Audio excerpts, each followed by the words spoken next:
golden girl. Kate steals the show in a £1,945 Erdem gown as she joins William for a black-tie dinner at the home of the British ambassador in Stockholm. The guest list included stylish Swedish royals and an Oscar-winning star, but no one shone as brightly as the Duchess of Cambridge when she attended a black-tie dinner tonight. Kate, 36, looked breathtaking in a £1,945 saffron yellow gown by British designer Erdem as she joined her husband for the formal event at the home of the British ambassador in Stockholm. The British royals were accompanied by Crown Princess Victoria of Sweden, 40, and her husband Prince Daniel, 44, as they dined with guests including Swedish actors Alicia Vikander and Stellan Skarsgård. They started the evening with a short meeting with the Prime Minister of Sweden Stefan Löfven and his wife Ulla. The Cambridges told the couple about the competitive game of bandy hockey they played this morning, with Kate playfully dismissing William's victory, saying, "I let him win." The black-tie dinner marks the end of a busy day of royal engagements for William and Kate, who kicked off their 4-day Scandinavian tour with a visit to 2 museums, a walkabout in sub-zero temperatures and a private lunch with the King and Queen of Sweden. The Cambridges will visit Norway later this week. William and Kate, who is 6 months pregnant, spent time with Mr. and Mrs. Löfven in an anteroom before making their way into reception rooms adorned with portraits of the Queen and Queen Mother. There they mingled over drinks with guests including the chairman of Erdem, Stefan Persson, and Fredrik Lundberg, chairman of Industri Varden, the investment company behind firms including Ericsson, Volvo Group, and Skånska. The Duchess of Cambridge was escorted into the formal dining room by the British ambassador, David Cairns, while the Duke accompanied the ambassador's wife, Sharon Cairns. For dinner, the Duchess was placed between the ambassador, David Cairns, and Skarsgård, while the Duke was entertained by the ambassador's wife Sharon Cairns and Vikander. The Duchess broke away from her typical conservative style with the bold statement dress, which featured an all-over floral print, fluted sleeves and a ruffled detail bodice and collar. The Duchess has worn the label on a number of occasions previously and has won plaudits for her daring. Princess Victoria was similarly patriotic in a black satin midi dress from Swedish brand Styline's Autumn/Winter 2018 collection featuring a draped asymmetric silhouette. She then accessorized her look with opaque tights and T-bar Dolce & Gabbana embellished heels. Meanwhile, Vikander opted for a custom blue dress by Louis Vuitton, a favorite of the actress. The guests dined on a starter or Scottish smoked salmon with quail egg, horseradish cream on a bed of salad, followed by guinea fowl with stir-fried vegetables and mashed potatoes.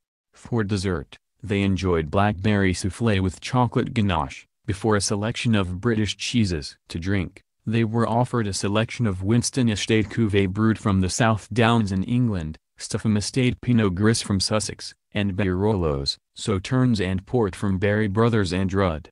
Earlier the Duke and Duchess of Cambridge attended a lunch at Stockholm's Royal Palace, hosted by Crown Princess Victoria's parents, King Carl Gustaf and Queen Sylvia of Sweden. Following the lunch, William, Kate, Victoria and Daniel left the palace to make the short journey to the nearby Nobel Museum on foot. It is the first time the two couples have caught up together publicly since Victoria and Daniel attended William and Kate's wedding in 2011. Kate, who is expecting her third child in April, was wearing a forest green Catherine Walker dress and coat with black heels for lunch but slipped on more practical boots and a fur hat for the walkabout afterwards. She also wore a £65 fake fur collar and matching £40 cuffs with her walkabout outfit by Troy London, set up by her close friend Rosie Van Cutsum. She also carried a £8.95 mini Seaton black bag by Mulberry. Kate finished the look with a pair of Kiki McDonough green amethyst and green tourmaline special edition earrings in 18CT yellow gold. William and Daniel are thought to have met each other at an engagement recently, but it is not believed all four royals have spent time together before. Nevertheless, the couple seemed to be getting on well. William chatted to Victoria, who like him is an heir to the throne, while Kate walked alongside Daniel, before emerging from the palace doors with Victoria and Daniel, who proudly showed them the view of the river before walking with them through the cobbled streets a short distance to the square. On the way to the museum, The royals greeted the well-wishers in Stortorget Square. Kate beamed as she spoke to supporters and graciously accepted a posy from one bystander. Among the crowds were maths teacher Nicholas Child, 33, who told William that he's planning to travel to Windsor to join the festivities surrounding Prince Harry's wedding to Meghan Markle on May 19. "William told me you'll be very welcome, it will be a very happy day," said Nicholas. The couple also chatted to British girls Tia Hart and Eva Rouse, both 7, who live in Stockholm. "Kate asked us if we like living here and what kind of things we like doing," said Tia, originally from Teddington. "We said we like tobogganing and she said that her children would love that too." Meanwhile, royal fan Christine Erdem, 50, gave William and Kate presents for Prince George and Princess Charlotte, 2 stuffed toy elks. "I loved Princess Diana and her boys are just like her," she said. "I told William that I'm so happy for Harry getting married, and he thanked me. I remember them when they were little boys and they have both been through such a lot and it's lovely to see them happy." Inside the nearby Nobel Museum, where they learned more about the history of the prestigious awards which recognize outstanding achievements in a range of fields from the arts to sciences, William chatted to British Nobel laureate Professor Duncan Haldane. William listened intently and asked senior official from the Nobel Prize about how long it took to decide the winners and was told it was years, sometimes more than a decade. Following the trip to the museum, William and Kate visited a center to celebrate Swedish design, including iconic global flat-pack furniture brand IKEA, with a particular emphasis on sustainable furnishings. Their final event of a busy first day will be dinner at the residence of the British ambassador, where they are staying for the duration of their trip to Stockholm, attended by members of the Swedish royal family, government and popular culture. The trip is being carried out at the request of the Foreign and Commonwealth Office as part of a pre-Brexit charm offensive. They have a busy program planned, 22 engagements in all, although the schedule has been slightly amended to take account of Kate's advancing pregnancy. Wrapped up in thick coats, bobble hats and snow boots, William and Kate were each handed a stick and ball and invited to take 3 shots at goal from a red carpet that had been hilariously rolled out onto the ice. William stepped up first and scored with 2 of his attempts. Kate, who was a formidable field hockey player at school, had a better stance but was on target just once.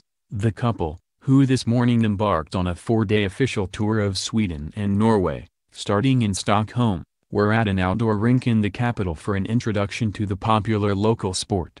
Pregnant Kate kept the cold at bay in temperatures of -1 degree Celsius, wrapping up in a Burberry shearling coat teamed with skinny jeans and sorrel snow boots, while she and William both donned bobble hats to keep their ears warm. Ever the diplomatic dresser, the Duchess wore a burgundy jumper by popular Swedish brand Fjällräven. Before the game, Kate and William drank an alcohol-free tipple from a flask brought in a bandy portfolio, or bandy briefcase, a traditional office-style briefcase that usually contains a flask of mulled wine or coffee laced with alcohol. The drink in the flask is normally called Gluga Glöwwein type drink. Anna Whiting, 29, an international bandy player, talked the couple through what they needed to do before the shootout. She says, "Kate had played field hockey and I was expecting her to be good, and she was very good. She knew how to hold the stick and she had a very good swing. I was impressed." She agreed that William, who wielded his stick with confidence, had a strong shot. "I could see that maybe they like to beat each other," she adds. Also they were pushing each other to do well. The halfback, who laid on the winning shot for Sweden in the victorious World Championship team, says, "It was a privilege for us to show our sport to them. We have been to China to show the sport and to come back here and show it to the royals from Britain is an honor." After their moment on the ice, accessed by a red carpet rolled out across the mini rink, the couple shared some hot chocolate with a group of schoolchildren, aged 5 to 11. Who had been playing earlier. The royal couple were then given a selection of bandy hockey jerseys as presents for George and Charlotte. They are accompanied by a 13-strong entourage, plus security, including Kate's hairdresser, Amanda Cook Tucker, who caused a minor furore yesterday when she published a photograph of the Duchess's hair products on social media. The party also includes 2 private secretaries, 4 press officers, their senior advisor Sir David Manning, William's equerry, 1 orderly, a PA, a program coordination and a tour manager.